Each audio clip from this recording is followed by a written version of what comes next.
우리에게 주시는 하나님의 말씀은 신약성경 히브리서 9장입니다. 신약성경 히브리서 9장 11절에서부터 22절까지의 말씀입니다.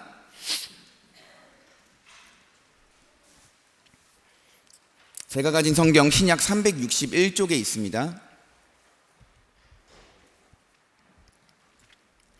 다 찾으신 줄로 알고 신약 361쪽입니다.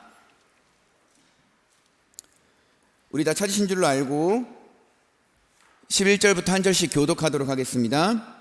그리스도께서는 장래 좋은 일의 대제사장으로 오사 손으로 짓지 아니한 것 곧 이 창조에 속하지 아니한 더 크고 온전한 장막으로 말미암아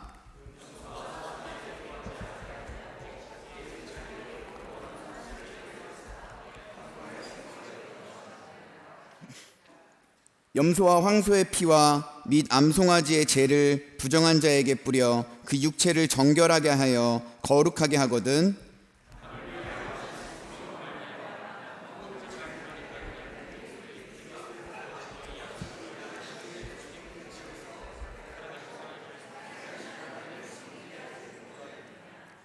이로 말미암아 그는 새 언약의 중보자시니 이는 첫 언약 때에 범한 죄에서 속량하려고 죽으사 부르심을 입은 자로 하여금 영원한 기업의 약속을 얻게 하려 하심이라. 유언은 그 사람이 죽은 후에야 유효한즉 유언한 자가 살아있는 동안에는 효력이 없느니라.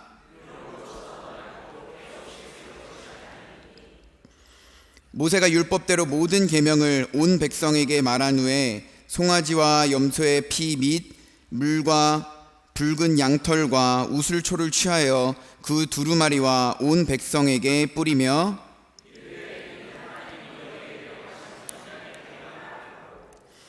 또한 이와 같이 피를 장막과 섬기는 일에 쓰는 모든 그릇에 뿌렸느니라. 함께 보겠습니다. 율법에 따라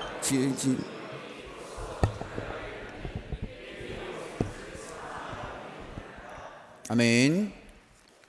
우리 시간에 옆에 있는 성도님들에게 이렇게 한번 인사했으면 좋겠습니다. 우리 세 사람 이상씩 한번 인사할까요? 사랑합니다. 축복합니다. 시작.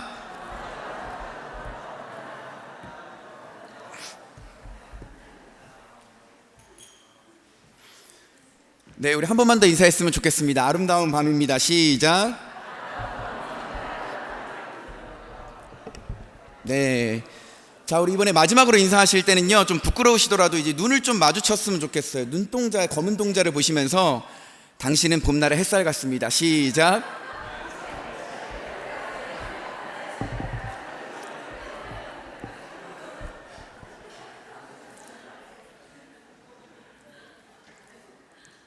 오늘 금요기도의 시간 가운데 은혜의 시간 되시기를 주님의 이름으로 축원합니다. 이 시간에는 Eyes on me라고 하는 이러한 영어 제목으로 여러분과 함께 말씀을 나누도록 하겠습니다. 오늘 우리가 보게 되는 성경은 히브리서라고 하는 성경입니다. 히브리서는 누가 기록했는지 알 수 없는 성경입니다. 누가 기록했는지는 알 수 없으나 누구를 위해 기록했는지는 알 수 있죠. 누구를 위해 기록했냐고 하니 이 유대계 그리스도인들을 위하여서 기록했습니다. 유대교를 믿다가 예수를 믿게 됨으로써 유대교를 떠난 사람들, 그러니까 유대교의 색깔은 남아있되 예수를 믿는 사람들을 바로 유대계 그리스도인들이라고 하는 것이죠. 그래서 히브리서를 쓴 사람은 누군지 알 수 없으나 많은 학자들이 추정하기로는 히브리서는 유대교를 믿고 있다가 유대교를 떠나서 예수를 믿게 된 유대인이 기록을 하지 않았을까라고 많은 학자들의 의견이 쏠리고 있는 것은 사실입니다. 그래서 유대계 그리스도인들을 향하여서 쓴 성경이 바로 이 히브리서입니다. 유대인들은 구약 성경만 믿는 것이죠. 하나님 한 분만을 믿는 것입니다. 그래서 유대인들은 자신들을 죄에서 구원해 주실 이 구원자를 기다렸다라고 하는 사실입니다. 근데 이 구원자가 누구입니까? 바로 예수지 않습니까? 예수는 우리를 죄에서 구원해 주실 구원자라고 하는 사실입니다. 그래서 이 히브리서 기자는 유대인들을 볼 때 답답한 겁니다. 유대인들은 유일하신 하나님 한 분만을 믿지만 사실 하나님이 보내주신 예수 그리스도를 믿어야 하는 것인데 예수님을 믿지 않고 하나님 한 분만 유일신으로서 섬기고 있는 유대교를 볼 때 답답한 것이죠. 그래서 히브리서 기자는 이 히브리서라는 성경을 쓰게 되었다라는 사실입니다. 그래서 지금 이 유대계 그리스도인들에게 예수를 설명해야 되지 않습니까? 예수를 설명해야 되는데 유대인들이 너무나 부족하다가 보니까 이 구약적 관점을 가지고 유대인들에게 예수를 설명하려고 하는 것이죠. 그래서 히브리서라고 하는 성경책을 보게 되면 구약의 표현, 구약의 문화, 구약의 율법들이 다 녹아져 있으면서도 그것 가운데 드러나는 것이 누구입니까? 바로 예수가 드러나는 것입니다. 그래서 구약적 관점으로 예수를 설명하려고 하는 것이죠. 신약을 살아가는 우리도 마찬가지입니다. 오늘 히브리서 말씀을 통하여서 이 구약적 관점으로 본문 속에 드러나 있는 예수 그리스도를 한번 읽어내 보도록 하겠습니다. 먼저 우리 15절 말씀을 한번 볼까요? 15절 말씀입니다. 15절 말씀 다 같이 한 목소리로 한번 크게 읽어보겠습니다. 시작. 이는 첫 언약 때에 범한 죄에서 속량하려고 죽으사 부르심을 입은 자로 하여금 영원한 기업의 약속을 얻게 하려 하심이라. 아멘. 25절 말씀에서 우리가 주목해야 되는 단어는 기업이라고 하는 단어입니다. 기업. 이 기업이라는 단어를 오늘날의 말로 번역을 하게 되면 유산인 것입니다. 근데 중요한 것은 그냥 기업이 아니라 이 영원한 기업이라고 하고 있어요. 바꿔 얘기하면 뭡니까? 영원한 유산을 이야기하는 것입니다. 자, 그렇다면 이 영원한 기업, 이 영원한 유산을 이야기하는 것이 뭐냐면 바로 천국입니다. 하나님은 우리에게 유산을 물려주고 싶으신 거예요. 근데 어떤 유산을 물려주고 싶으시냐면 천국이라고 하는 유산을 물려주고 싶으신 것입니다. 그래서 하나님은 지금 뭐라고 하시냐면 영원한 기업인, 영원한 유산인 천국을 내가 너희에게 물려주고 싶다라고 말씀을 하시는 것이죠. 16절에서 17절 말씀을 한번 볼까요? 유언은 유언한 자가 죽어야 되나니 유언은 그 사람이 죽은 후에야 유효한 즉 유언한 자가 살아있는 동안에는 효력이 없느니라 라고 이야기를 합니다. 여러분, 유산이라는 것은요, 유산을 상속해 주려고 하는 사람이 죽어야지 물려받을 수 있지 않습니까? 그러니까 죽지 않으면 유산을 물려받을 수 없다라는 사실이죠. 그리고 또한 유언장도 유언을 하는 사람이 죽어야지 효력이 발생하는 것이지 죽기 전에는 종이 쪼가리에 불과하다라는 사실입니다. 그래서 지금 히브리서 기자는요, 유대인들에게 유대계 그리스도인들에게 이렇게 이야기를 하고 있는 거예요. 지금 하나님께서 너희에게 천국을 유산으로 물려주고 싶어 한다. 근데 하나님은 유산으로 물려주시려면 하나님이 죽어야지 물려주실 수 있지 않습니까? 근데 하나님은 죽으실 수 없는 분이다. 그러니까 하나님께서는 너희에게 천국을 물려주실 수 없다라고 이야기를 하는 것이죠. 그럼으로써 뭐라 그러는 거냐면 하나님께서 천국을 유산으로 물려주셔야 되는데 죽어야지 유산을 물려받을 수 있는데 하나님이 죽지 않으시니까 너희는 천국을 유산으로 물려받을 수 없다. 그러니까 너희는 천국에 들어올 수 없다라고 지금 유대계 그리스도인들한테 이야기를 하고 있는 거예요. 유대인들은요, 유대교를 믿는 사람들입니다. 하나님을 어떻게 섬겼냐면 이제 그 유대인들이 서기관부터 시작해서 성경의 율법을 배우는 사람들이 이 성경을 필사하는 경우가 많이 있거든요. 근데 성경을 필사할 때 어떻게 하냐면 성경을 이제 사본을 만들 때 이 하나님이라는 이름이 나오면 유대인들은 어떻게 하냐면요, 씻으러 갑니다. 샤워를 하고요, 옷을 갈아입고 그 다음에 하나님의 이름을 적으려고 합니다. 왜냐면 죄인이 어떻게 감히 하나님의 이름을 적냐라고 하면서 몸과 마음을 깨끗하게 정결하게 하는 것이죠. 그리고 또한 이 하나님의 이름을 적을 때 적는 전용 펜이 하나 또 있습니다. 그래가지고 어떻게 인간이 하나님의 이름을 함부로 적냐라고 하면서 이 하나님의 이름을 굉장히 거룩하게 여겼다라는 사실입니다. 그리고 또한 하나님의 이름을 부를 때도 우리는 여호와 하나님, 막 이렇게 아버지 하나님이라고 부르는데 유대인들은 우리가 감히 어떻게 이 죄인된 내가 하나님의 이름을 똑바로 부르냐 이래가지고 여호와를 여호와라고 제대로 부르지 못했습니다. 그래서 외경 가운데 보게 되면요, 여호와를 여호와라고 하지 않고 여호화훼 막 이런 식으로 뭔가 좀 방언처럼 사투리처럼 하나님의 이름을 바꿔 불렀습니다. 왜냐하면 죄인인 내가 어떻게 하나님의 이름을 쓰며 죄인인 내가 어떻게 하나님의 이름을 똑바로 부르냐 라는 마인드를 가지고 있었습니다. 하나님을 향해서 얼마나 지극정성으로 하나님을 섬겼으면 이러한 태도와 이러한 마음가짐을 가지고 하나님을 섬겼던 게 바로 유대인들이었어요. 그런데 이런 유대인들에게 너희는 하나님을 믿어도 천국을 유산으로 물려받지 못한다라는 것이죠. 유대인들의 입장에서는 얼마나 충격이겠습니까? 천국에 가는 게 최종 목표인데, 하나님의 나라 가서 하나님처럼 하나님과 같이 살아가는 것에 이 사람들이 꿈인데, 지금 이 사람들에게 천국에 들어갈 수 없다, 너희는 천국을 유산으로 물려받을 수 없다 라고 하니까 이 사람들이 지금 엄청나게 충격을 받는 거예요. 그러면서 히브리서 기자는 뭐라고 이야기를 하냐면, 하나님께서 너희에게 천국을 물려주시고 싶으시다. 그런데 너희를 너무나 사랑해서 죽을 수 없는 하나님이 죽을 수 있는 사람이 되셔서 이 땅에 오셨다. 그게 바로 성육신이다 라고 이야기를 하는 것이죠. 하나님은 우리를 너무나 사랑하시기 때문에 죽을 수 없는 하나님이 죽을 수 있는 사람이 되셔서 이 땅에 오셨어요. 그게 바로 성육신이라는 사실입니다. 그럼으로써 예수 그리스도의 죽으심과 예수 그리스도의 구원 사역으로 통하여서 너희가 어떻게 천국에 들어올 수 있는지를 오늘 말씀에서 지금 이야기를 하고 있다라는 사실입니다. 하나님이요, 우리에게 유산을 물려주시고 싶으신데, 유산은 죽어야지만 물려주실 수 있기 때문에 사람이 되셔서 이 땅에 오셔서 우리에게 유산을 물려주셨다라는 사실이죠. 오늘날의 이 이슬람이라는 종교를 믿는 사람들은 알라라고 하는 신을 믿습니다. 그 알라라고 하는 신을 지존하고 유일하신 신으로 믿는 것이죠. 그러면서 기독교를 향하여서 뭐라고 하냐면, 너희는 어떻게 사람을 신이라고 하면서 믿냐라고 하면서 조롱하는 것이죠. 유대교도 마찬가지입니다. 하나님의 아들 예수 그리스도를 믿는다, 사람을 믿는다, 이단으로 여겼습니다. 그래서 신약 성경 가운데 사울이에서 바울이 된 이 바울이라고 하는 인물이, 그래서 유대교의 입장에서 기독교를 믿는 사람을 볼 때는 이단인 것입니다. 하나님이 사람이 되셔서 왔다라고 하니까 믿지를 못하는 것이죠. 그래서 핍박하고 박해를 가했다라는 사실입니다. 그래서 지금 하나님께서는 뭐라고 하시는 거냐면요, 히브리서의 이 기자는 히브리서를 통해서 이야기하고자 하는 것이 무엇이냐면, 죽을 수 없는 하나님이 죽을 수 있는 사람이 되셔서 이 땅에 오셨고, 그 사람이 바로 예수님이고, 그 예수님이 바로 너희 죄를 위해서 죽었다라는 것을 오늘 말씀을 통해서 이야기를 하려고 하시는 것입니다. 우리가 육신의 부모가 자녀에게 유산을 물려주려고 하면 어떻게 하죠? 유언장에 도장을 찍지 않습니까? 하나님께서 우리에게 천국을 유산으로 물려주시려고 어떻게 하셨냐면, 예수의 피로 말미암아 우리에게 도장을 찍어주셨어요.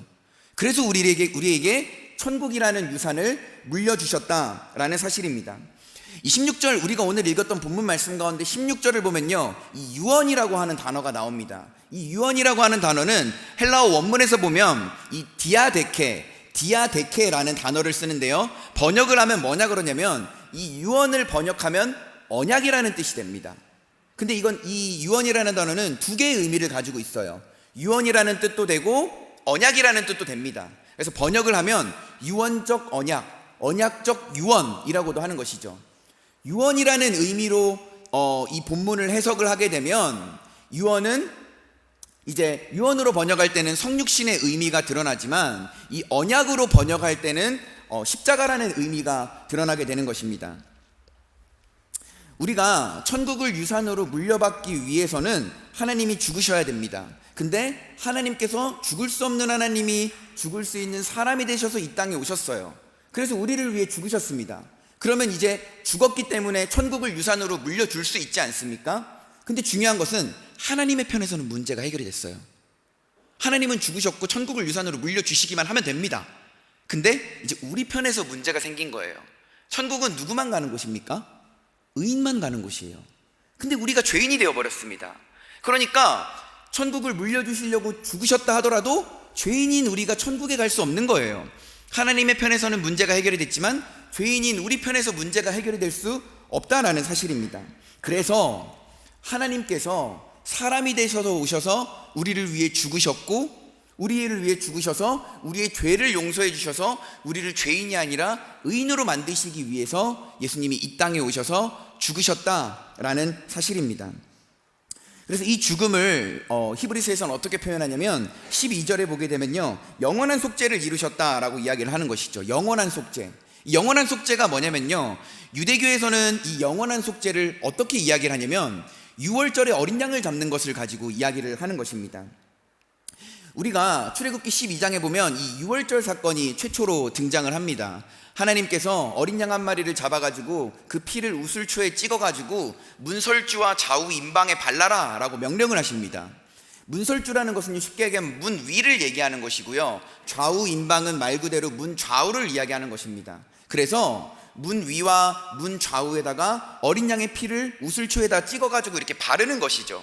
그러면 하나님의 영이 이 땅에 오셔서 심판하실 때 어린 양의 피가 발려져 있는 집은 심판하지 않고 넘어간다라는 사실입니다. 그렇다면 왜 문에다가 피를 바르라고 했을까요? 그것은 이 히브리적 사고방식에 보게 되면요, 이 출입구는 집 전체를 상징하는 거예요. 출입문은 집 전체를 상징하는 것입니다. 그래서 출입문에만 피를 바르게 되면 집 전체에 다 피가 발린 것과 마찬가지인 의미가 되는 것이에요. 그래서 어린 양의 피가 발려져 있는 집은 하나님께서 심판하시지 않고 넘어가셨습니다. 심판을 안 하시고 넘어가셨어요. 그 말은 구원을 받는다는 얘기죠. 그래서 유월절이 한자로 넘을 유자에 넘을 월자라고 합니다. 그래서 넘고 넘어가는 절기가 바로 유월절이에요. 죄를 묻지 않고 하나님께서 넘어가시겠다라는 거예요.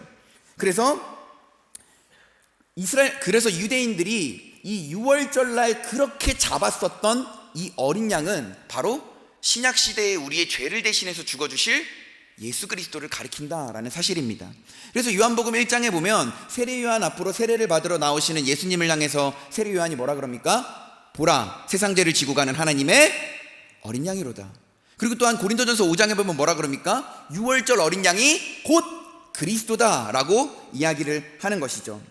예수님은요, 사람이 되셔서 이 땅에 오셔서 죽으신 거기도 하지만 유월절 어린 양으로도 이 땅에서 죽으셨다라는 사실입니다. 그래서 유대인들에게는요, 하나님이 사람이 되셔서 오신 것도 충격인데 우리가 유월절마다 죽였던 어린 양이 바로 하나님이었다라는 사실을 깨닫게 되니까 이 유대인들은 충격을 금치 못했다라는 사실이죠. 제가 이 유튜브에서 재밌는 영상을 하나 봤는데 소리가 너무 어려우시죠? 제가 무선 마이크를 사용해도 될까요? 네, 2번 마이크를 좀 켜주시겠어요? 2번 마이크를 좀 켜주시겠어요?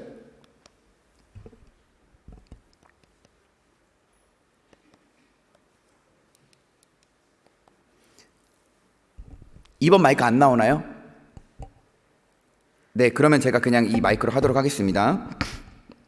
제가 유튜브에서 영상을 하나 봤는데 어떤 영상을 봤냐고 하니 어떤 아버지가 있습니다. 아버지가 아들의 양손을 잡고 두 아들의 손을 이렇게 잡고 아버지가 유월절에 이 예루살렘에 제사를 드리러 가고 있었습니다. 그래서 아버지는 아들의 양손을 잡고 아들은 양의 목줄을 잡고 이렇게 아버지가 아들을 끌고 그 다음에 아들은 양을 끌고 예루살렘에 갔습니다. 예루살렘에 가니까 보통 이제 유월절 절기와는 다르게 예루살렘이 굉장히 시끄러운 거예요. 그래서 봤더니 예수라고 하는 하나의 죄인이 십자가를 메고 가고 있는 것입니다. 그래서 아버지가 그것을 구경하고 있었는데 로마 군인이 아버지에게 시키는 겁니다. 너 잠깐 일로 와가지고 이 예수의 십자가를 좀 대신 져봐라 라고 시키는 것이죠. 그래서 아버지가 어쩔 수 없이 이 십자가를 지고 가게 됩니다. 그래서 이제 목적지에 다 왔을 때쯤 예수랑 이제 십자가를 바꾸게 돼요. 그래서 아버지가 도대체 이게 무슨 일인가 싶어가지고 보고 있으니까 무슨 일이 벌어지냐면 예수가 십자가에 못 박히셔서 매달리게 되는 것이죠. 그래서 예수의 머리 위에 간판이 하나 붙는데 그 간판이 뭐냐면 유대인의 왕 예수라는 이름이 붙게 되는 것입니다. 그래서 아버지가 도대체 이게 무슨 사건인가 라고 하고 그 십자가에 달린 예수를 바라보고 있었어요. 그때 아들이 이제 울면서 아버지를 찾아옵니다. 아버지, 큰일 났어요. 아버지가 잘 붙들고 있으라고 하는 어린 양이 사라졌어요 라고 이야기를 합니다. 그러니까 아버지가 뭐라고 하냐면 저 십자가를 향해 가리키면서 네가 잃어버렸던 어린 양이 바로 저기 있다 라고 이야기를 하는 것이죠. 예수님은 우리의 죄를 위해서 대속해 주러 오신 이 땅에 어린 양으로 오셨다라는 사실입니다. 그래서 유대인들에게는 얼마나 충격이었을까요? 하나님의 이름을 하나 쓰는 것도 전전긍긍해하고 하나님의 이름조차도 제대로 부르지 못했는데 하나님께서 사람이 되셔서 오신 이 예수님을 바로 자기들이 죽여버렸다라는 사실입니다. 자기들이 그렇게 애지중지하게 여기고 경외함으로써 하나님을 섬겼었는데 그 하나님을 유대인들이 죽여버렸다라는 사실입니다. 그래서 예수님께서는 이제 죽기 전에 유월절 마지막 만찬을 하실 때 더 이상 양을 잡으라고 하지 않으셨어요. 그러면서 뭘로써 유월절 만찬을 대신하라고 하셨냐니까 바로 떡과 포도주로 유월절 만찬을 진행하셨습니다. 이것은 무슨 말입니까? 떡과 포도주는 잔치 때 쓰이는 음식이에요. 잔치 때 쓰이는 음식인데 이 떡은 뭘 상징합니까? 예수 그리스도의 찢기신 몸을 상징하고, 피는 뭘 상징합니까? 예수 그리스도께서 흘리신 포도주가 바로 피를 상징하는 것이죠. 그래서 예수님께서는 더 이상 유월절에 양을 잡는 것이 아니라 유월절에 어린 양으로 죽은 나의 몸과 나의 피를 기념하라 라고 이야기를 하시는 것이죠. 그래서 이제는요, 유월절이 이제 성찬식으로 바뀌게 되었다라는 사실입니다. 자, 여기까지 말씀을 정리해 보면 하나님이 사람이 되셔서 성육신을 하셨어요. 근데 이 성육신이 되신 하나님이 우리의 죄를 위해서 유월절 어린 양으로 죽었습니다. 오늘 말씀에서 보게 되면 예수님은 1인 3역을 하시는 거예요. 첫 번째 역할은 무엇입니까? 사람이 되셔서 오셨고, 두 번째 역할은 무엇입니까? 어린 양으로서 십자가에서 죽으셨어요. 자, 그렇다면 세 번째 역할이 남았습니다. 그 세 번째 역할이 뭐냐고 하면 바로 대제사장이라는 역할이에요. 예수님께서 십자가에서 죽으셨으니까 이제 뭘 하셔야 됩니까? 부활을 하셔야 되죠. 근데 왜 부활을 해야 되죠? 예수님이 부활을 해야 되는 이유는 명확합니다. 우리의 육신의 부활도 있지만 예수님께서 부활하셔야 되는 이유는 대제사장의 역할로 부활하셔야 돼요. 왜냐하면 구약시대 때 우리가 죄를 속죄하기 위해서는 어떤 제사를 드리죠? 제사를 드리는 사람이 제물을 가지고 옵니다. 그래서 제사장 앞에서 제물을 잡아요. 그래갖고 짐승의 고깃덩어리를 걸러내고 그 다음에 피를 준비합니다. 그래서 이 피와 이 제물을 가지고 제사를 드리지 않습니까? 그래서 죄를 용서받아요. 근데 예수님은 우리의 죄를 용서해 주시기 위해서 이 땅에 오셨단 말이죠. 그렇다면 중요한 것은 예수님이 유월절 어린 양으로 죽음으로 인해서 제물이 생겼습니다. 그리고 예수님의 피가 생겼어요. 그러면 누군가는 이 예수님의 육신의 제물과 이 예수님의 피로 제사를 드려야 되는 거예요. 그래야지 우리의 죄가 용서받는 것입니다. 그래서 예수님은 이 땅에 사람으로 오셨지만 죽으실 때는 어린 양의 역할로 죽으셨고, 또한 부활하실 때는 어떤 역할로 부활하셨냐면 대제사장의 역할로 부활하셨어요. 그래서 예수님께서 친히 대제사장으로 부활하셔서 자신의 피와 자신의 육체를 가지고 우리를 위해서 우리의 죄를 씻는 속죄의 제사를 드리셔야 되는 거예요. 그럴 때 우리의 죄가 용서받는다라는 사실입니다. 자, 그런데 왜 하필 예수님이 제사를 드려야 됩니까? 우리 동물의 피와 동물로 가지고 우리가 제물을 만들게 되면 뭐죠? 완벽하지 않잖아요. 영원하지 않잖아요. 그냥 한 번 단회성으로 일회용으로 죄를 씻기 위해서, 물론 효력은 있지만 일회용으로 죄를 씻기 위해서 잡는 거지 않습니까? 완벽하지 않습니다. 동물의 피는 썩는 피예요. 그렇지만 예수님의 피는 영원한 피라는 사실이죠. 완벽한 피, 영원한 제물을 가지고 제사를 드리는 거예요. 그러면 완벽하고 영원한 제사를 단 한 번만 딱 드리게 되면 그 효력이 영원한 것입니다. 그렇지만 동물의 썩는 피로 제사를 드리면 죄 짓고 제사 드리고 죄 짓고 제사 드리고 계속 반복을 해야 되는 거예요. 그렇지만 예수의 피는 완벽하고 흠이 없는 피이기 때문에 이 피를 가지고 제사를 드릴 때 단 한 번 제사를 드리지만 그 효과, 그 효력은 영원하게 되는 것입니다. 근데 우리 사람이 대제사장이지 않습니까? 근데 대제사장은 뭐죠? 대제사장을 사람이 하게 되면 어떻게 됩니까? 사람은 죽어요. 사람은 죽습니다. 그렇기 때문에 예수님은 죽지 않고 부활하셨잖아요. 예수님은 영원히 사시는 분이잖아요. 영원히 사시는 예수님께서 대제사장으로 부활하셔서 영원한 피와 영원한 제물을 가지고 이제 우리의 죄를 씻는 제사를 드리면 되는 거예요. 근데 중요한 건 예수님께서 십자가에 매달리셨을 때 무슨 일이 발생했습니까? 성막 안에 성소하고 지성소가 있는데 이 성소하고 지성소를 구분하는 휘장이라는 게 있어요. 이 휘장이 찢어졌단 말이죠. 마태복음하고 마가복음에서는 위에서 아래로 찢어졌는데 누가복음에서는 휘장의 가운데가 찢어졌다고 했어요. 어찌됐든 예수님이 죽으심으로 말미암아 성소와 지성소를 구분하는 이 휘장이 찢어졌습니다. 근데 이 휘장은 뭘 상징하냐면 예수님의 육체를 상징해요. 예수 그리스도의 육체가 찢겨진 것입니다. 그래서 이제 이 땅에는 더 이상 성소하고 지성소가 사라진 거예요. 이 땅의 성소하고 지성소는 파괴가 된 것입니다. 그래서 예수님이 대제사장의 역할로 부활을 했더니 자신의 피와 자신의 육신을 가지고 제물을 가지고 제사를 드려야 되는데 제사는 어디서 드립니까? 지성소에서 드리죠. 지성소에서 1년에 단 한 번 7월 10일 날 대제사장이 지성소 안에 들어가서 제사를 드려야 되는 거예요. 제사를 드릴 때 어떻게 하냐면 자신의 죄를, 자신의 부정을 씻어내는 제사를 한 번 드리고 그 다음에 들어가서 백성을 위한 제사를 드립니다. 이러한 제사를 드려야지 이스라엘 백성들의 모든 죄가 씻겨져 나가는 거예요. 그래서 예수님께서 자신의 피로 말미암아 대제사장의 역할로서 제사를 드리려고 하는데 이 땅에 지성소가 사라져버린 겁니다. 파괴돼 버린 겁니다. 그러면 더 이상 제사를 드릴 수 없지 않습니까? 근데 중요한 것은 뭐냐면 이 지성소라는 게 언제 만들어졌냐면 모세가 시내산에서 하나님의 계시를 받아가지고 내려와서 만든 거란 말이에요. 브살렐과 오홀리압을 사용해서 만든 거죠. 자, 그렇다면 모세는 시내산에서 하나님에게 계시를 받습니다. 내려가서 성소 지성소를 만들어라 이렇게 하는 것이죠. 근데 이 성소 지성소는요 본점이 어디에 있는 거냐면 천국에 있는 거예요. 이 땅에 모세를 통하여서 만든 것은 뭐냐면 체인점입니다. 그러니까 복사본이에요. 복사본. 그러니까 본점은 어디 있습니까? 지성소의 본점은 천국에 있는 거고 체인점이 어디에 있는 거예요? 이 땅에 있는 거예요. 근데 예수님께서 부활하셔가지고 자신의 완벽한 피로 우리의 죄를 씻는 제사를 드리려고 하다가 보니 이 땅에 지성소가 없지 않습니까? 그러면 어디에 가서 제사를 드려야 되죠? 천국에 가서 그 본점에 있는 그 원래 원형인 그 지성소에 가서 제사를 드려야 되는 거예요. 그래서 예수님께서 승천을 하셔야 했던 것입니다. 예수님께서는 이 땅에 사람으로 오셨지만 어린 양으로서 죽으셨고 대제사장의 역할로 부활하셔서 자신의 피로 말미암아 우리의 죄를 씻는 제사를 드리려고 하셨는데 지성소가 없다가 보니까 천국에 올라가셔서 천국에 있는 지성소에서 우리의 죄를 씻는 제사를 드렸어요. 그리고 어떻게 하십니까?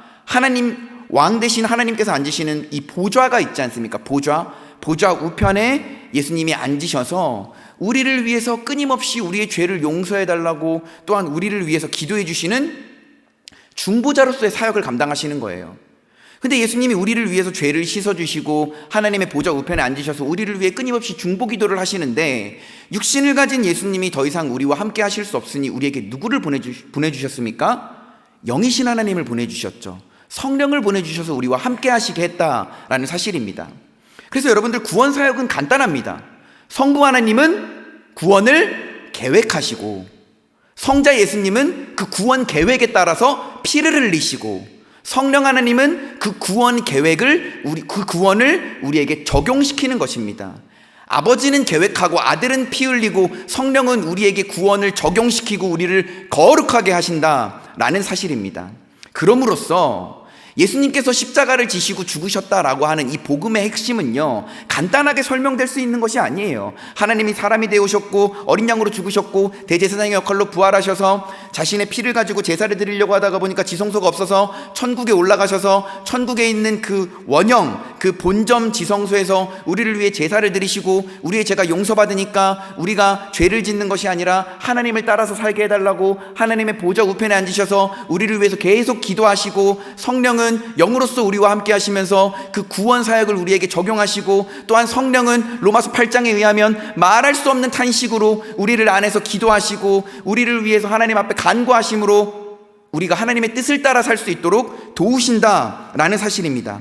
이게 바로 예수님의 구원 사역이라는 사실이에요. 그럼으로써 이러한 구원 사역 가운데 예수님이 이 사역을 감당하시기 위해서 이 땅에 오셨다라는 사실입니다. 자, 말씀을 정리하겠습니다. 첫 번째, 우리에게 천국을 유산으로 물려주고 싶었어요. 근데 유산으로 물려주기 위해서는 유산으로 물려주려고 하는 사람이 죽어야 됩니다. 근데 하나님께서 죽을 수 없으셨어요. 그래서 죽을 수 없는 사람이 되셔서 이 땅에 오셨습니다. 자, 두 번째, 이제 하나님이 죽으셨기 때문에 우리에게 유산을 물려주실 수는 있습니다. 하지만 근데 우리가 그 유산을 받을 수는 없어요. 왜 받을 수 없습니까? 우리가 죄인이기 때문에 그 유산을 물려받아서 천국에 갈 수 없다라는 사실입니다. 그래서 더 이상 썩는 피로 제사를 드리는 것이 아니라 썩지 않는 영원하고 완벽한 제물과 피를 가지고 단 한 번에 완벽한 제사를 드리셨기 때문에 그 효과가 영원한 것이에요. 그 효과가 계속 지속이 되는 것입니다.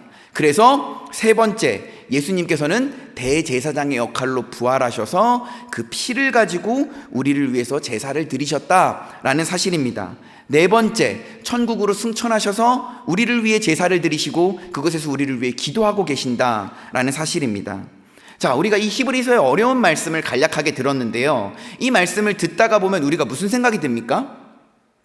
시편 8편에 보면 사람이 무엇이간데, 아니 도대체 사람이 무엇이간데 우리를 이렇게 사랑하십니까? 사람이 무엇이간데 우리를 위해서 이렇게 사람이 되셔서 이 땅에 오셔서 죽으시는 것이죠?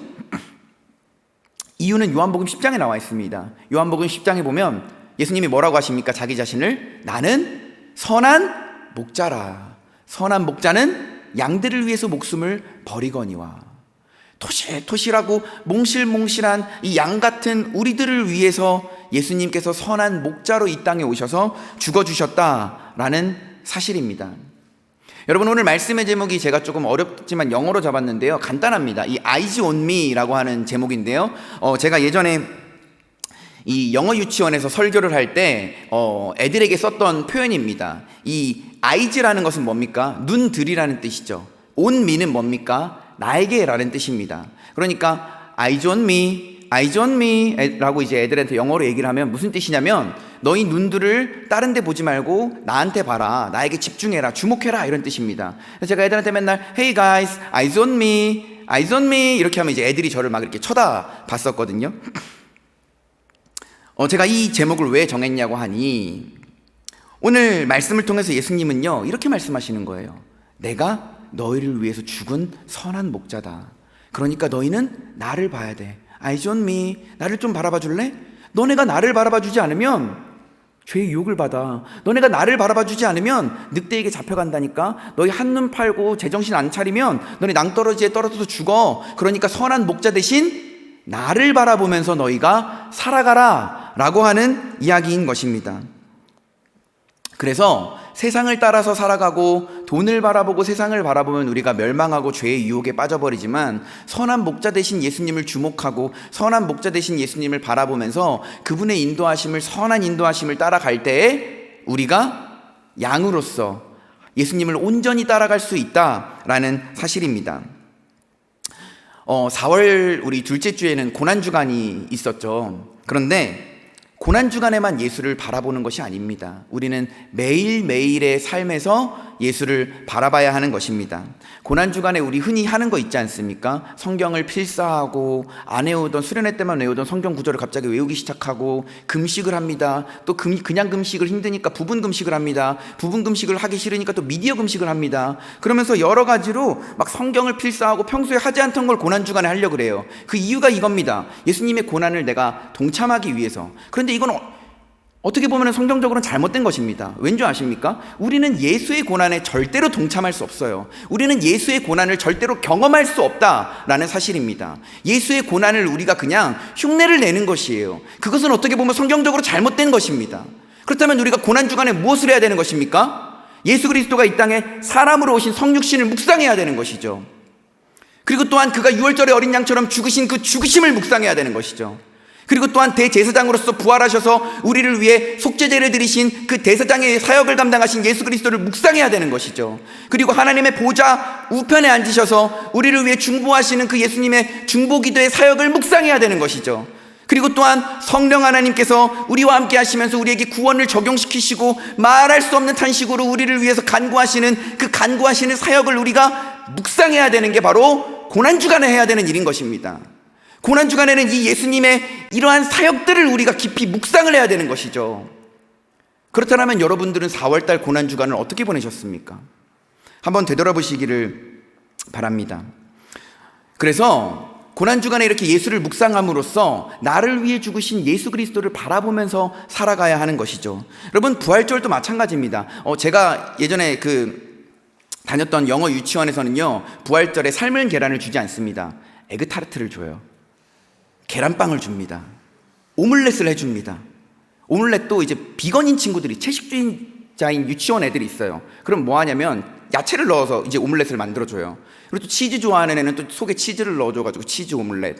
그 다음에 또 베이컨이나 햄 좋아하는 애는 베이컨하고 햄을 넣은 이제 고기가 가득한 뭐 오믈렛 이런 것들 해주고, 또 막 계란 쿠키 구워서 먹고, 계란빵 구워 먹고, 그 다음에 또 이제 뭐 계란 후라이를 구워줍니다. 그래서 나는 반숙, 나는 완숙 이래가지고 부활절에 영어 유치원에서는 애들이 계란 후라이를 먹어요. 절대로 청년부가 내년에 에그타르트 먹고 싶다고 해서 이런 얘기를 하는 것이 아닙니다. 네, 저는 최동훈 장로님이 내년에 믿음으로 에그타르트를 사주실 거라고 믿는데, 어찌됐든 그래서 6월절에서 이 부활절에 영어 유치원에서는 이렇게 계란을 이용한 요리를 먹어요. 근데 우리가 부활절을 기념할 때 물론 이제 영어 유치원보다 우리 평안교회는 더 좋은 걸 주지 않습니까? 삶은 계란을 주죠. 그것도 한 개 주지 않아요. 2개를 줍니다. 껍질이 얼마나 잘 까지던지 너무 맛있게 먹었는데 평안교회 삶은 계란이 최고입니다.